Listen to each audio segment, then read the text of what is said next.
rahimahullah, kalau keluarga kita malah tidak mandiri, malah keluarga kita dibantu oleh orang lain. Bagaimana kita akan berperan? Keluarga kita membantu negara, kita sendiri dalam hal ini tidak mandiri. Apa contohnya, Bapak Ibu rahimakumullah?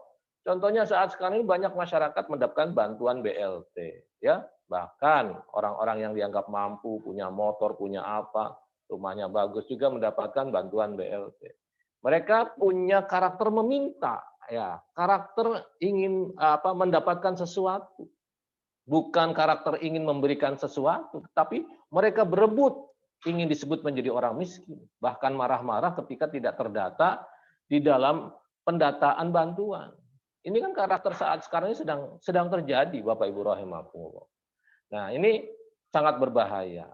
Keluarga kita harus dibangun agar menjadi keluarga yang mandiri. Kita kokoh, bahkan ikut menyumbang, ikut berkontribusi, ya, secara finansial kepada negara dengan membantu masyarakat yang lain yang memang dalam kondisi sangat membutuhkan.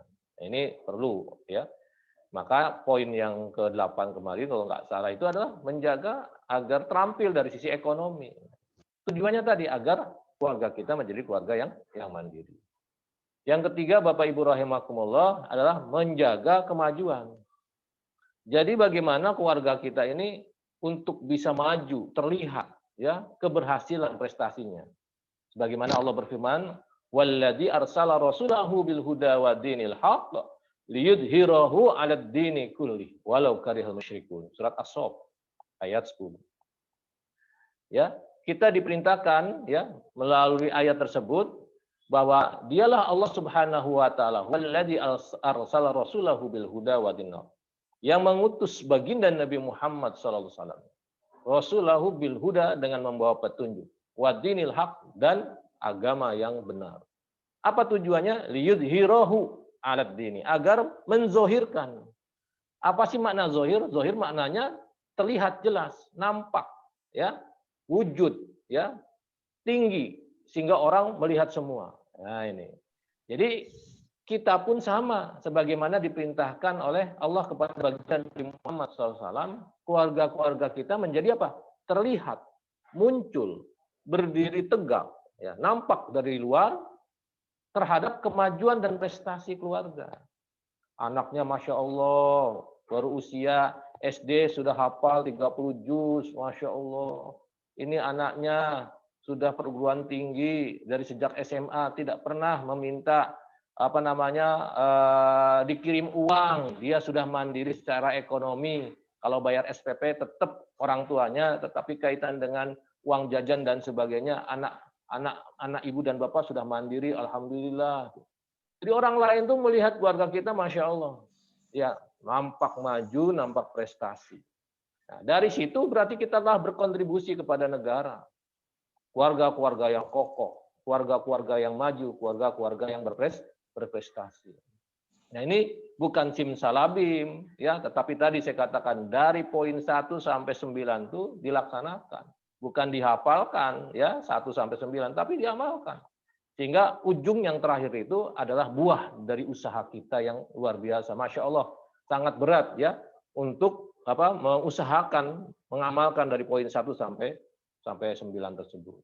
Kemudian yang keempat, para Bapak Ibu rahimakumullah, peran keluarga terhadap negara adalah menjaga nilai-nilai kebebasan. Supaya kita tidak terkungkung, kita tidak terpenjara, ya, mulut kita terkunci dikarenakan kesulitan untuk berbicara terhadap kebenaran. Nah, kalau keluarga-keluarga kita ini, ya, bisa menjaga nilai-nilai kebebasan yang diterapkan kepada anak-anak kita. Karena orang tua, ya, apalagi anak sudah remaja, sudah dewasa, itu bukan model kayak main dipukul, menggunakan kekerasan, tetapi modelnya adalah model komunikatif, ya, model komunikasi yang baik antara orang tua dengan anak-anak. Kita berikan kebebasan kepada anak-anak kita, mau memilih apa yang mereka minat dan bakatnya. Jangan sampai Bapak Ibu rahimakumullah, anak kita, ya, itu betul-betul sesuai dengan keinginan kita. Jadi bukan sesuai minat bakatnya anak, tapi kekeh sesuai dengan keinginan orang tuanya. Sehingga Anak hanya nurut tetapi tidak ada hasrat, tidak ada keinginan untuk maju berkembang. Dengan cara komunikasi, kita berikan kebebasan kepada anak dalam tanda kutip, tetap kita monitoring, tetap kita menjaga dan mengarahkan. Karena tugas orang tua menjaga dan mengarahkan. Dengan komunikasi dengan baik akan tumbuh berkembang. Ya. Pada zamannya baginda Nabi Muhammad SAW, ya, baginda Nabi suka ngobrol dengan Ibnu Abbas, masih kecil ya pada masa Nabi, tapi Ibnu Abbas itu banyak berkomunikasi, ya, banyak ngobrol dengan baginda Nabi Muhammad SAW, sehingga akhirnya Ibnu Abbas menjadi ulama yang terkenal, ya, pada masanya. Sejak kecil, ini menunjukkan bagaimana baginda Nabi Muhammad SAW begitu rupa komunikasinya, ya, dengan memberikan, mengarahkan, ya, Ibnu Abbas yang masih kecil pada waktu itu untuk tumbuh berkembang secara prestasinya berkembang maju pesat. Ini menjaga nilai-nilai kebebasan dalam hal tersebut. Jadi pemahaman menjaga nilai-nilai kebebasan seperti itu. Tetap anak-anak kita bisa maju berkembang, menyampaikan sesuatu, memberikan kritik dan sebagainya. Jangan sampai orang tua tidak mau dikritik dengan anaknya.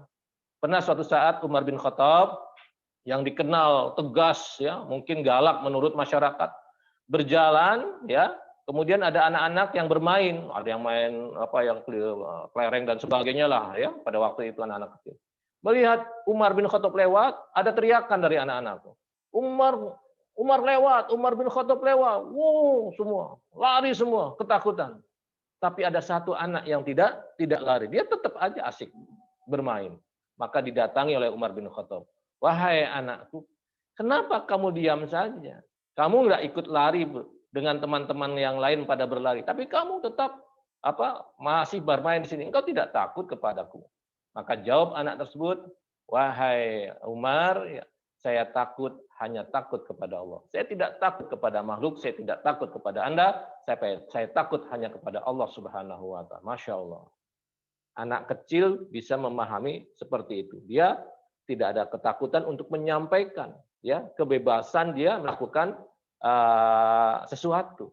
Nah, ini tugas kita seperti itu, ya. Umar bin Khattab pun akhirnya, ya, menangis pada waktu itu melihat bagaimana keimanan anak kecil seperti itu. Kemudian yang berikutnya, yang kelima, mangga Ustaz Amin dilanjut.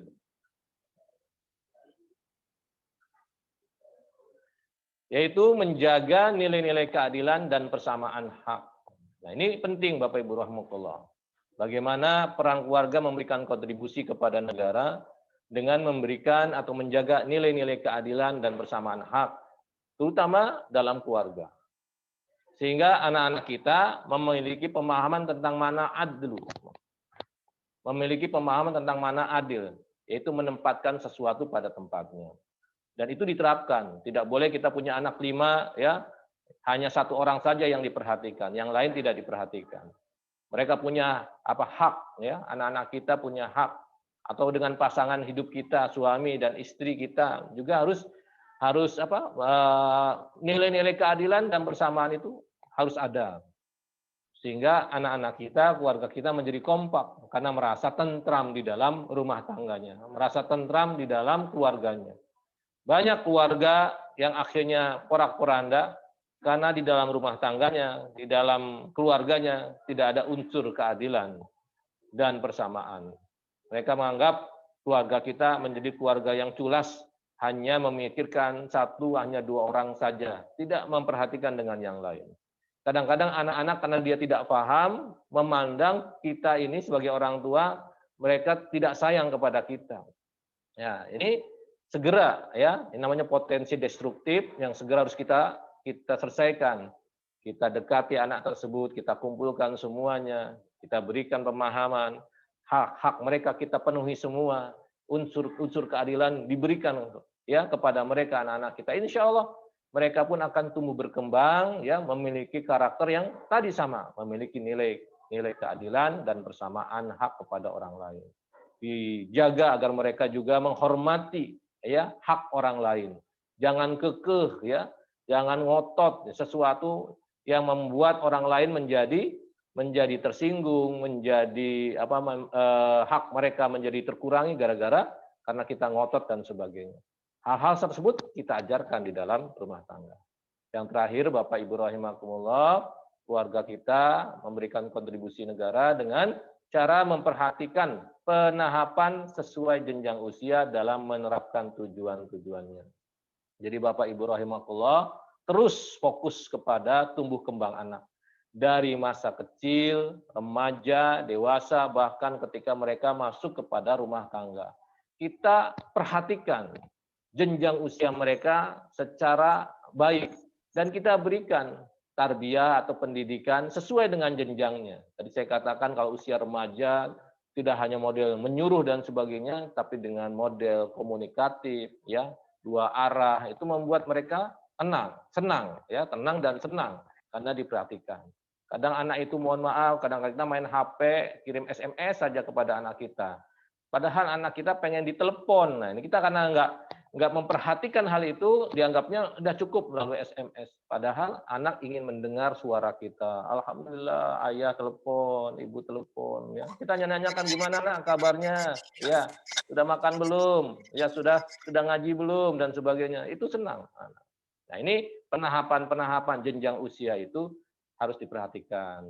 Pada pembahasan tentang perhatian kepada anak perempuan, ketika anak perempuan kita mau menikah, ya, anak kita perempuan mau nikah, maka perhatian kita kepada anak-anak perempuan kita pada masuk jenjang pernikahan juga kita sangat kuat. Komunikasi dengan anak perempuan kita juga harus juga kuat. Bagaimana rumah tangga dan sebagainya. Insya Allah anak perempuan kita juga akan melihat ya uminya, ibunya di dalam rumah tangga kita. Kalau uminya baik, berinteraksi dengan bapaknya atau suaminya baik, difahami oleh anak, maka insya Allah anak kita juga sama seperti itu. Anak kita juga sama, ketika mereka berumah tangga, mereka akan melihat, meniru, bahkan akan lebih baik dari keluarga kita ya saat ini, menjadi keluarga yang lebih baik, sakinah, mawadah, warahmah. Demikian Bapak Ibu rahimakumullah, beberapa poin ya penting berkaitan peran keluarga terhadap negara. Ternyata subhanallah itu sangat dibutuhkan. Negara sangat membutuhkan keluarga-keluarga yang model seperti ini. Karena masukan-masukannya tidak ada, karena banyaknya keluarga yang bukan hanya tidak bisa memberikan kontribusi kepada negara, tetapi masyarakatnya banyak meminta ya, sehingga membuat masyarakat kita tumbuh dan berkembang ya dengan cara yang seperti ini kondisinya.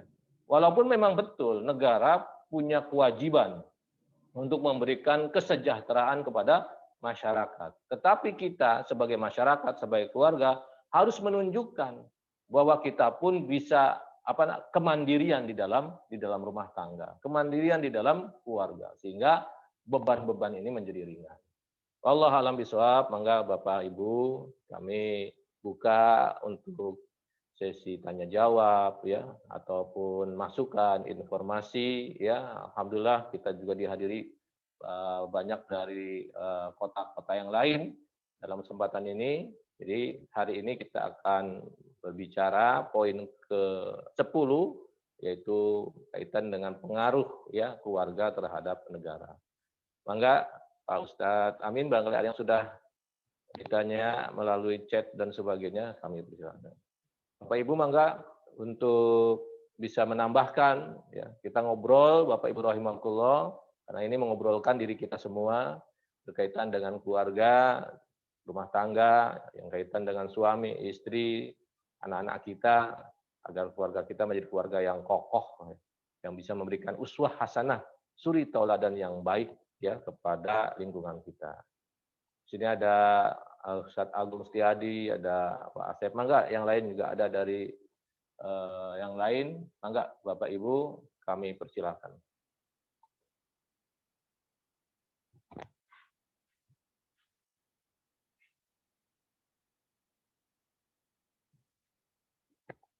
Ada Pak Didin ya tadi.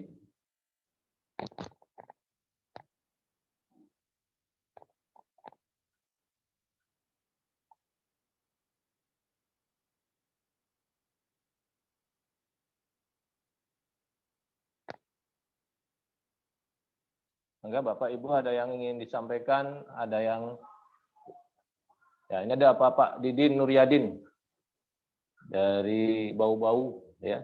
Monggo ada yang disampaikan Bapak menambahkan atau ada informasi yang bisa disampaikan. Ya.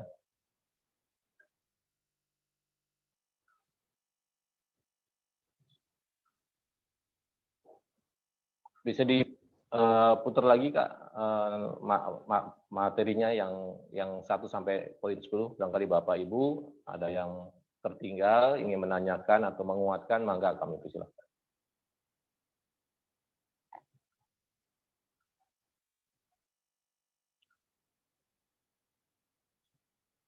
Yang sebelumnya. Ya, itu. Itu Bapak Ibu rahimakumullah 1 sampai 10 sudah disampaikan ya. Yang terlambat bergabung ya, ini kesimpulan dari 9 kali pertemuan yang sudah kita laksanakan. 10 poin ini bukan hanya dihafal ya atau sesuatu yang dihafal gitu, bukan. Tapi poin 1 sampai 10 ini adalah usaha kita untuk ada terjadi perubahan ya, kebaikan di dalam rumah tangga kita. Satu persatu kita laksanakan, insya Allah sampai poin yang ke-10, keluarga kita mampu berkontribusi kepada negara. Berkontribusi ya yang positif ya yang bisa kita lakukan. Jangan sampai hanya keluarga-keluarga tertentu yang bisa memberikan kontribusi ya. Karena kita tidak punya kapasitas seperti itu.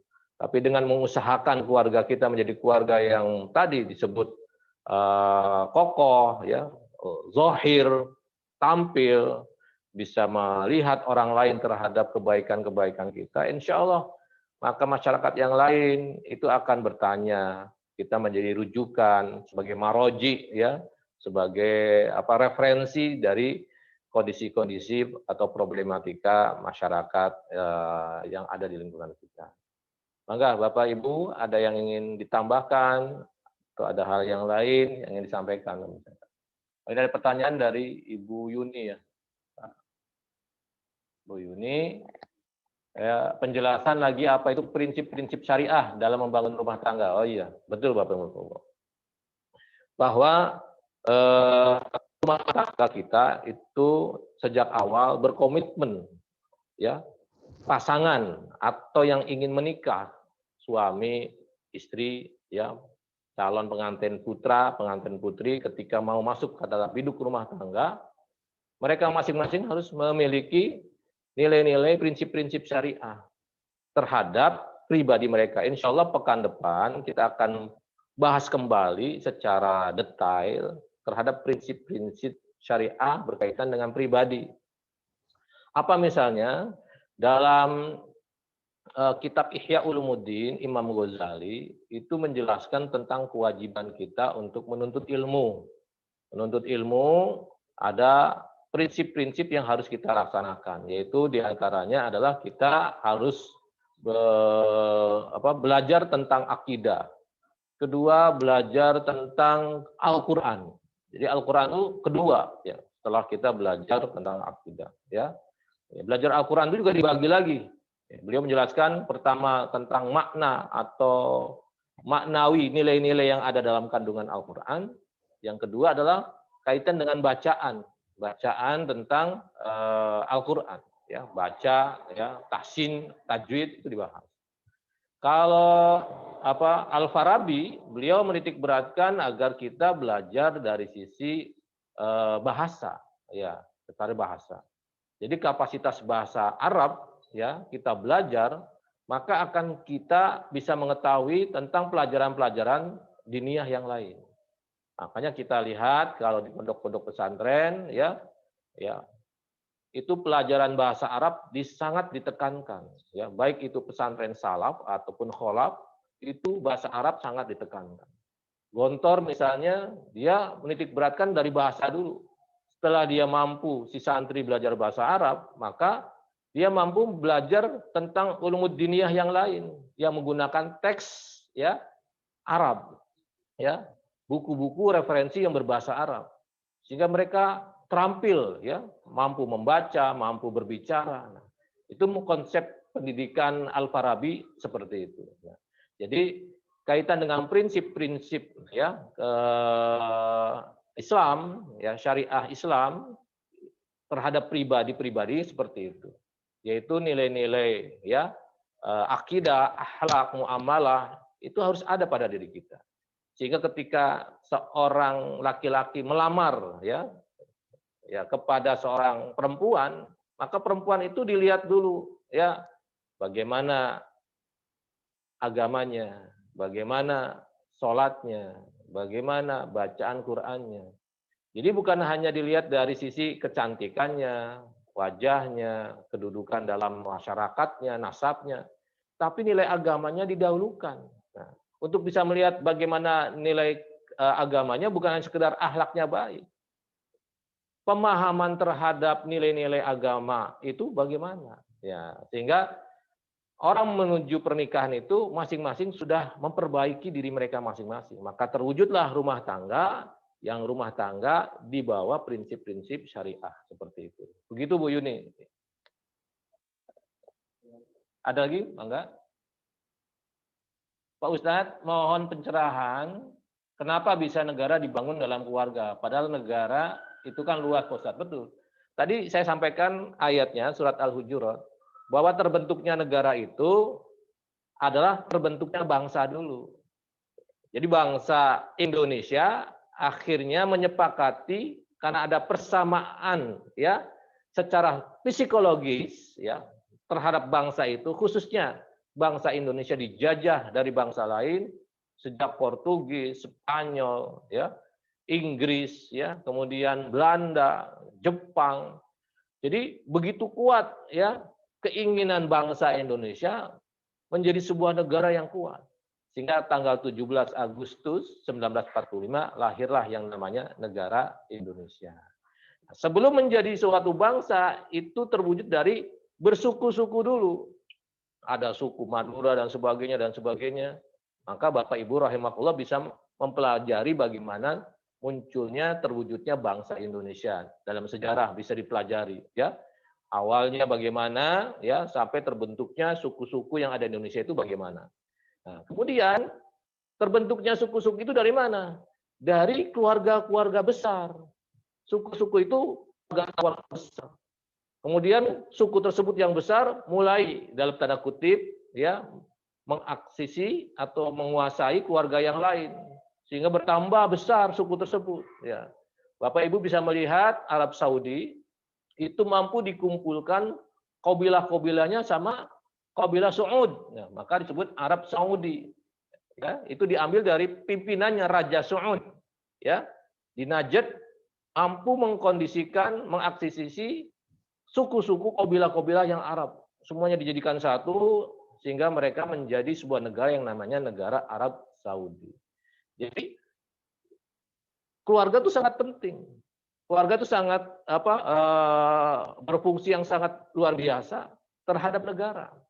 Sehingga kontribusi ya keluarga-keluarga ini menjadi sangat dibutuhkan ya. Sangat dibutuhkan. Oleh karena itu Bapak Ibu rahimakumullah jadilah keluarga-keluarga kita yang mampu berkontribusi ya. Tadi saya sudah mencontohkan ya di Indonesia ini ada keluarga besarnya Bapak Insinyur Soekarno, keluarga besarnya Soeharto, keluarga besarnya Wakil Presiden Muhammad Hatta, sekarang ini keluarga besarnya Pak Jokowi dan sebagainya, atau tokoh-tokoh termasuk artis saya sampaikan tadi ya, keluarganya Raffi Ahmad dan sebagainya, kita lihat di televisi begitu ada pengaruhnya dia. Ya, kenapa? Keluarganya sudah zahir, keluarganya sudah muncul. Ya, ketika muncul maka didengar suaranya. Bagaimana keluarga kita mau didengar suaranya? Muncul saja tidak. Apalagi mohon maaf keluarga kita dalam kondisi du'afa, ya, dalam kondisi lemah akidahnya, lemah imannya, lemah ekonominya, lemah pendidikan. Apa yang mau kita dengar dari keluarga yang model seperti itu? Nah, inilah pentingnya kita membangun keluarga menjadi keluarga yang tadi saya katakan sakinah, mawaddah, warahmah itu bukan hanya sekedar melankolis ya, baperan, keluarga yang kita penuh cinta, tapi keluarga yang kokoh, keluarga yang kuat yang mampu memberikan kontribusi kepada yang lain. Demikian Ibu bagaimana pentingnya ya keluarga terhadap negara. Ada lagi Bapak sekalian? Ada dua ya. Bagaimana pandangan Ustadz tentang kondisi negara kita akhir ini dan bagaimana cara kita mencikapi kondisi ini? Bapak Ibu rahimakumullah, ya kita sebagai umat Islam sedih sebenarnya karena belum ada muncul secara zohir ya tokoh-tokoh atau keluarga-keluarga yang kuat di negara kita yang ikut mempengaruhi situasi kondisi sosial politik yang ada. Ya, kita mayoritas betul ya, tetapi mayoritas kita hanya sekedar mayoritas tanpa ada kekuatan di dalamnya. Ruhnya kosong, tidak ada isinya. Kalau kata Nabi, kagusa isail, seperti busa ya yang ada di lautan, buih yang ada di lautan. Buih di lautan banyak. Saya pernah menyaksikan langsung bagaimana buih itu banyak di lautan. Daratan tidak terlihat, hanya lautan dan banyak buih. Tapi buih itu mohon maaf Bapak Ibu rahimakumullah, ditiup angin ke timur, dia bergerak ke timur. Ditiup angin ke barat, pindah ke barat. Tidak ada kokoh. Dia bergerak kemana-mana sesuai dengan angin yang bertiup. Itulah gambaran kondisinya. Ya, kondisinya seperti itu. Maka para sahabat bertanya kepada baginda Nabi, ya Rasulullah kenapa sampai seperti itu? Kan jumlahnya kita banyak. Tapi dianggap seperti kagusa Israel. Kata Nabi, betul, karena umatku ya yang seperti itu karena mereka hubbud dunya wa kahariyatul maut. Nah, jadi kondisi kita saat sekarang ini hubbud dunya ya cinta habis kepada dunia, tidak melihat prinsip-prinsip syariah ya, menghalalkan segala cara, yang penting dapat duit dan sebagainya. Ya, matanya sudah tertutup dengan uang. Yang kedua, kahariyatul maut, takut. Jadi umat Islam di Indonesia takut kedudukannya digeser, takut dia itu diintimidasi, takut apalagi dengan kondisi seperti ini ya banyak tokoh-tokoh umat Islam juga seperti itu, tambah ketakutan-ketakutan. Nah, bagaimana keluar dari kondisi seperti itu? Yaitu harus dimunculkan harapan ya. Harapan itu harus dimunculkan bahwa umat Islam itu punya harapan besar berkontribusi kepada negara. Ya, kenapa? Karena Allah jadikan kita semua ini sebagai khalifatul ardh untuk menjadi khalifatur rahman, ya. Wakil Allah memberikan kasih sayang kepada seluruh manusia, bukan hanya umat Islam, seluruh manusia. Maka kapasitas kita harus dikuatkan. Kapasitas kita dinaikkan, kapasitas iman, kapasitas ekonomi, kapasitas pendidikan dan sebagainya, sehingga kita mampu berkontribusi kepada yang lain. Jadi saat ini Ibu ya, melihat kondisi yang ada, mari kita berhusnuzon ya, berpikir positif, kita harus maju, kita harus meningkat sehingga kita bisa memberikan kontribusi sebanyak-banyaknya. Bapak Ibu rahimakumullah. Kemudian yang terakhir mungkin Bapak Ibu rahimakumullah ya, dalam memilih wanita kita tahu beliau baik fisik dan baik agama. Bagaimana saya tahu keluarganya baik dari segi bibit, bebet dan bobot? Betul Pak, kita disuruh lita'arofu. Ya, makanya sekarang ini ya di kalangan ya selebriti dan sebagainya sudah kenal tuh yang namanya ta'aruf. Dulu yang namanya pacaran dan sebagainya, banyak beberapa artis tidak berpacaran tapi mereka menggunakan pola ta'aruf gitu untuk mengenal. Ta'aruf itu mengenal tapi dalam prinsip-prinsip syariah, senantiasa berada dalam lingkungan agama, ya, memperhatikan nilai-nilai hukum-hukum agama. Ya, jadi Bapak Ibu yang ingin siap menikah, Bapak Ibu menikah ya boleh juga bapaknya ya. Ya, saudara-saudara ya atau saudari-saudari yang mau menikah dan sebagainya, perhatikan tuh ya. Ini bahasa Jawanya bibit, bebet, bobot gitu ya. Ya. Dilihat ya, kata Nabi, pilihlah wanita itu untuk dinikahi ya 4. Dilihat dari kecantikannya, jamaliha, ya, jamalnya, wajahnya cantik dan sebagainya gitu ya. Jadi kalau ada seorang ikhwan gitu ya mau menikah, mau ta'aruf tapi modelnya lihat foto ya, disodorinya langsung 2 foto perempuan ya, 2 perempuan dilihatkan. Saya sangat yakin yang dilihat pertama kali perempuan yang paling cantik di antara 2 itu. Ya, yang paling cantik di antara 2 tersebut gitu. Sehingga hilang akalnya kaitan dengan agama dan sebagainya. Jadi jangan dilihat dari itunya dulu. Tapi kata Nabi, memang menikah itu pilihan yang pertama itu wajah maliha. Ya, wajahnya cantik, tampan, itu yang pertama. Kemudian yang kedua, dilihat dari keluarganya, ya, dari keluarganya. Ya, bagaimana keluarganya, baik atau tidak? Keluarganya broken home atau tidak? Keluarganya jauh dari nilai syariah atau tidak? Jadi hanya jangan sekedar anaknya saja, karena kita nanti menikah menggabungkan dua keluarga. Ini kaitan dengan tadi, materi tadi, bahwa keluarga setelah kita menikah, akad nikah, maka seorang suami atau calon suami ketika akad nikah itu, dia sudah bersiap untuk menggabungkan dua keluarga, keluarga dia dan keluarga istrinya. Menjadi keluarga yang besar. Itu luar biasa, Masya Allah. Makanya diberikan upaya 1 bulan sekali, bahasa orang-orang kita ini kan di masyarakat namanya arisan keluarga. Wasilahnya arisan keluarga. Tapi sebenarnya adalah bertemu, berkumpul keluarga besar itu, ya, berkumpul keluarga besar. Saya sering diundang beberapa kali oleh beberapa keluarga yang luar biasa, kumpul semua dari generasi yang ketiga, 4 terus sampai ke-27 kumpul semua. Saya pernah menghadirkan, luar biasa. Itu menunjukkan bahwa keluarganya kokoh, dia mampu bisa mengumpulkan. Kadang-kadang kita sedih, anaknya cuma 2, ya, tapi 2 orang anak itu sudah besar, tidak pernah kumpul. Itu kan sudah sedih juga, sudah anaknya 2, ya tidak pernah kumpul lagi. Ya, ini. Tapi ada keluarga-keluarga besar yang berkumpul seperti itu luar biasa. Nah, itu sampai ke arah sana, Bapak Ibu rahmatullah. Ya, menjadi keluarga besar itu ternyata mulai daripada memilih calon pasangan hidup kita. Dilihat keluarganya, apakah keluarganya baik atau tidak. Ya, kemudian yang ketiga, kita juga dilihat dari hartanya, ya, mal, ya. Bagaimana keluarga tersebut, ya, berkaitan dengan hartanya. Apakah termasuk ekonominya berada atau ekonominya ke bawah gitu. Ya, dilihat. Kalau boleh memilih kan mencari cari yang banyak gitu ya, yang hartanya banyak seperti itu. Kalau dilihat dari sisi dunia. Nah, dari 3 hal tadi Bapak Ibu rahimahullah ditambah kata Rasul yang keempat, yaitu ad-din, ya, al-akhlak, ya. Carilah pasangan hidup kamu dari sisi agama. Nanti nomor 1, nomor 2, nomor 3, kecantikannya, kemudian keluarganya, kemudian hartanya akan tergabung ketika kita memilih yang namanya agama. Nah, memilih dari sisi agama. Jadi Bapak Ibu rahimakumullah, ya, atau para saudara-saudara, saudara-saudari yang ingin menikah, tetap fokus kepada din, kepada agama, kepada akhlak. Nanti insya Allah kecantikannya, ketampanannya akan ikut. Ya. Kemudian dari sisi nasab keluarganya akan ikut. Dari sisi ekonomi akan ikut. Tapi kalau Bapak atau saudara-saudara sekalian hanya memilih ketampanannya, hartanya, dan sebagainya, itu akan habis, akan hilang. Akan menyesal nanti di kemudian hari.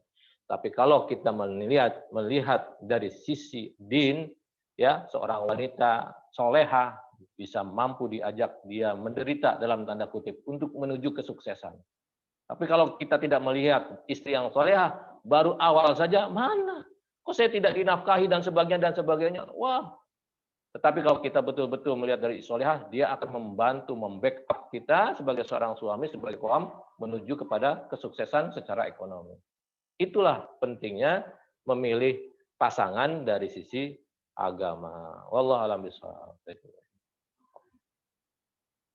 Demikian Bapak Ibu rahimakumullah. Ada lagi nih, satu lagi. Bagaimana kita membangun keluarga kecil dalam kemandirian ekonomi? Ya betul, Bapak. Ini sudah dibahas pada pertemuan sebelumnya. Ya, karena ini adalah terakhir, kita coba untuk mengulas sedikit-sedikit apa poin-poin yang sudah saya sampaikan. Bagaimana keluarga kecil dalam memandirikan ekonomi? Jadi yang pertama disebutkan dalam materi sebelumnya adalah kita punya skill, punya keterampilan, ya, berkaitan dalam mengelola ekonomi keluarga. Jadi ada ilmunya para Bapak Ibu rahimahullah. Nah, dari sekarang kita jangan, ya, Bapak Ibu yang punya sebagai karyawan dalam sebuah kantor atau perusahaan, jangan lupa untuk belajar berbisnis, belajar ekonomi. Karena itu disunahkan oleh baginda Nabi Muhammad SAW. Bahkan baginda Nabi Muhammad SAW itu berbisnis sejak kecil, dilatih, diajar oleh pamannya, ya, untuk belajar bisnis. Jadi kita bisa mengajarkan anak-anak kita belajar berbisnis. Itu tugas orang tua loh, ya, tugas orang tua sehingga anak kita menjadi mandiri. Tadi saya katakan, ya SPP tetap dibayar oleh orang tua karena kewajiban orang tua membayar pendidikan. Tapi ketika uang jajan dan sebagainya, ternyata anak kita sejak SMA sudah mandiri, gitu ya.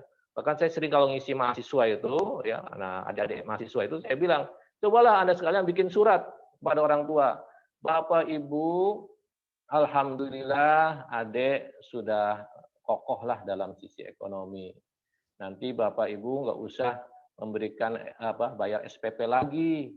Nanti bayar SPP-nya biar adik yang bayar sendiri. Wah, semua mahasiswa pada menjerit, nggak bisa itu. Saya bilang, Anda itu saya tanya anak-anak apa sudah dewasa? Anak-anak atau sudah balik? Ya, mereka menjawab sudah balik, sudah dewasa. Nah, kalau sudah dewasa berarti Anda sudah harus mandiri secara ekonomi. Itu seperti itu. Karena anak-anak kita itu tidak dilatih, ya tidak dilatih ekonominya sejak dini. Mohon maaf, sekolah masih mereka minta sama orang tuanya. Kuliah masih minta sama orang tuanya. Bahkan mohon maaf, mereka sudah berumah tangga masih minta sama orang tuanya. Kenapa? Karena orang tuanya tidak pernah untuk mengajarkan bisnis sejak dini kepada anak-anaknya. Jadi itulah Bapak Ibu rahimahullah, kita pentingnya mengajarkan anak-anak kita untuk berbisnis. Dan sebelum anak-anaknya diajarkan, ya kita sebagai orang tuanya harus berbisnis. Bahkan saya pernah sampaikan juga pada materi sebelumnya, walaupun Bapak Ibu sudah menjadi pegawai negeri sipil misalnya, atau Bapak Ibu sudah punya warisannya banyak misalnya, uangnya banyak lah gitu ya, ya tetap Bapak Ibu harus berbisnis. Tapi niatnya bukan cari uang. Karena uang sudah didapatkan, semua sudah ada kok. Jadi bisnis bukan cari uang ternyata. Kalau begitu apa Pak Ustadz? Tapi mencari ittiba'ur Rasul. Sunnahnya baginda Nabi Muhammad SAW, yaitu baginda Nabi berbisnis sejak dini. Jadi niatnya adalah ibadah. Niatnya adalah untuk mengikuti sunnah Rasul. Jadi walaupun Bapak Ibu sudah duitnya banyak, tapi nggak pernah berbisnis, tapi uangnya itu karena pekerjaan, digaji, dibayar, maka sekarang mulai sedikit demi sedikit belajar berbisnis. Kenapa? Karena belajar berbisnis itu atau berdagang, itu ada mental kita yang harus dihancurkan. Mental apa? Mental ego. Ego kita ini pengen dihormati dan sebagainya. Dengan kita berjualan, seolah-olah kita ini dijatuhkan. Gitu. Muter jalan. Ya. Saya pernah jualan Bapak Ibu rahimahullah. Ya. Saya jualan tiap pagi ibu saya minta, nih daripada saya ngambil barang dari luar, Mimi aja yang bikin gorengan, kemudian ketan, ya betul ibu saya bikin itu. Kemudian pagi-pagi habis subuh saya keluar tuh, saya jualan tuh, dipikul di atas ya, ininya pisang goreng, gorengan tempe, nasi kuning ketan, pisang goreng, gorengan tempe, nasi kuning ketan, sampai apal sampai sekarang. Ya. Kenapa? Dalam rangka tadi menghancurkan blok ego dan sebagainya. Belajar berbisnis ternyata dari sejak dini. Nah, itu juga saya ajarkan kepada anak-anak saya. Ya, anak saya, cuma satu sih bukan anak saya. Ya, ketika liburan saya antar tuh anak saya ke kakak saya yang jualan. Ya, sama keponakan, ya jualan dia muter, sengaja diajak muter. Ya, selama 3 hari. Kemudian saya tanya sama ponakan saya, itu Fathia gimana aja? Iya Ami, diem bae, malu. Ya enggak apa-apa, kan dalam rangka tadi. Dalam rangka seperti tadi. Ternyata nilai-nilai ekonomi yang kita ajarkan kepada anak-anak membekas terhadap anak-anak kita. Oleh karena itu Bapak Rasulullah sangat penting kita belajar berbisnis di dalam rumah tangga kita. Wallahu a'lam bishawab. Ya. Demikian Bapak Ibu rahimahullah ya, yang bisa disampaikan ya. Mudah-mudahan sekali lagi poin-poin yang kalau mau di-share nanti di-share Kak Amin ya. Yang membutuhkan silakan ke Ustadz Amin nanti bisa di-share. Poin 1 sampai 10 itu bukan untuk dihafalkan, tetapi diaplikasikan, diamalkan. Dari mencarikan pasangan hidup kita ya, calon istri dan suami kita sesuai dengan prinsip-prinsip Islam. Ustadz sekarang sudah saya menikah, sudah nikah, punya anak 5, bagaimana? Ya, tidak ada kata terlambat. Ya, kita kumpul suami istri yang sudah punya anak-anak ini, kita mulai berkomitmen untuk bisa melaksanakan prinsip-prinsip Islam. Insya Allah itu akan baik ke depannya dibandingkan kita tidak ada perubahan. Makanya materi kita adalah materi at-taghyir, materi perubahan, agar akan muncul keluarga-keluarga yang besar, keluarga-keluarga yang punya pengaruh luar biasa di masyarakat, bahkan memberikan kontribusi kepada negara. Amin ya Allah ya Rabbal Alamin. Kita akhiri dengan sama-sama berdoa kepada Allah Subhanahu wa taala dengan awali dengan istighfar. Astaghfirullahalazim. Astaghfirullahalazim. Astaghfirullahalazim. Allazi la ilaha illa huwal hayyul qayyum wa atubu ilaih. Allahumma shalli ala sayidina Muhammad wa ala ali sayidina Muhammad. Allahumma ya Allah, ya Rahman, ya Rahim, ya Ghafurur Rahim. Kami mengangkatkan tangan kami, ya Allah, seraya kami memohon kepadamu, ya Allah. Ampunilah salah dan dosa yang kami lakukan, ya Allah. Kemaksiatan yang kami lakukan, ya Allah. Sehingga kami tidak bisa berkembang dikarenakan ditutupi dengan dosa dan kemaksiatan. Kami mohon kepadamu, ya Allah, ampunilah segala salah dan dosa kami, ya Allah. Rabbana la tu'akhidna in nasina wa ata'na. Rabbana la tahmil alaina isran kama hamaltahu 'alal ladzina min qablina. Rabbana wa la tuhammilna ma la taqata lana bi wa'fu anna waghfir lana warhamna. Ya Allah, wa'fu anna, ampunilah kami. Warhamna, berilah kasih sayang kepada kami, ya Allah. Wa'fu anna waghfir lana warhamna. Ya Allah, berikanlah rasa kasih sayang-Mu kepada kami semua, ya Allah. Jangan Engkau hukum kami ketika kami bersalah, ya Allah, tapi berikan maaf-Mu kepada kami semua, ya Allah.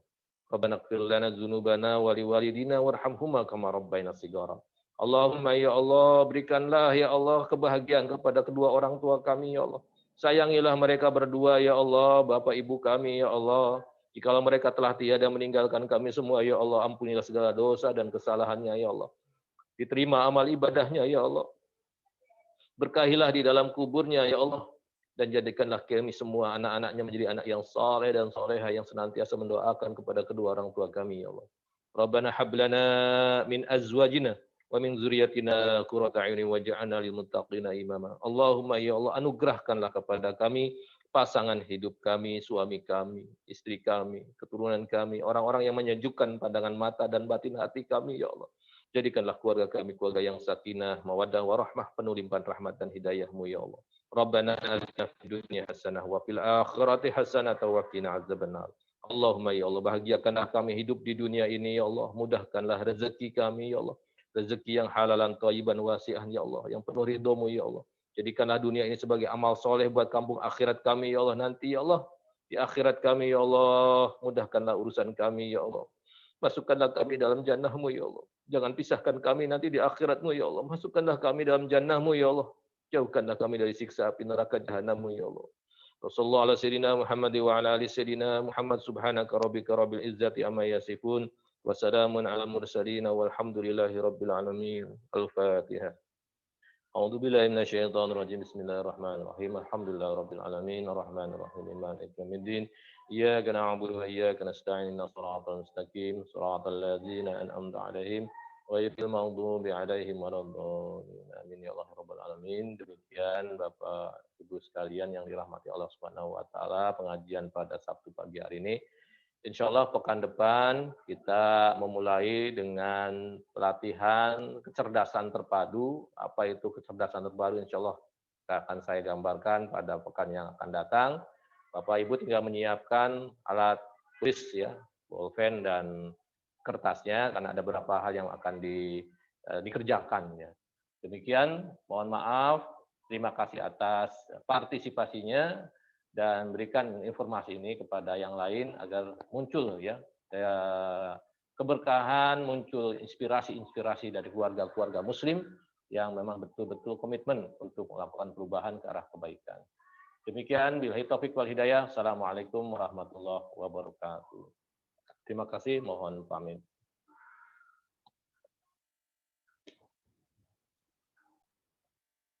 نسألك يا من هو الله الذي لا إله إلا هو الرحمن الرحيم